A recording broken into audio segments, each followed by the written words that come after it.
也屏東東港同款哦，淹水也內關地里有廟大邊啊。雖然講啊，這個水也未退，附近的民眾也是行出來拜拜。也隔壁的這個東新里、中正路二段欉啊，是淹甲介嚴重。也居民講呢，這拼了哦，過一暝今仔早起，這個水同款是閣流入來厝的。民眾提金紙撩水，準備要拜普渡。屏東大雨進入第5天，東港鎮內關地里有廟搭邊啊。雖然積水也未退，附近民眾嘛是行出來拜。隔壁的東新里，伊是淹甲較嚴重的中正路二段，居民表示，才拼過一暗，2、5早起，水同款嘛是閣流對厝入來。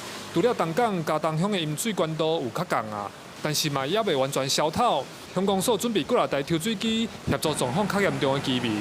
剛清水清完，你看早上又下雨了。這沙包是昨天就剛才又用來的，昨天清一次了。昨天這幾天沒辦法營業，這樣。沒辦法的啦。他有沒有預估這個損失多少？還沒有預估呢。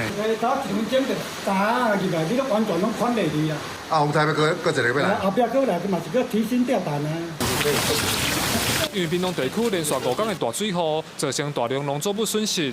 關心屏東水災狀況的行政院長杜英泰，早起10點嘛到南州鄉的苦瓜園巡視。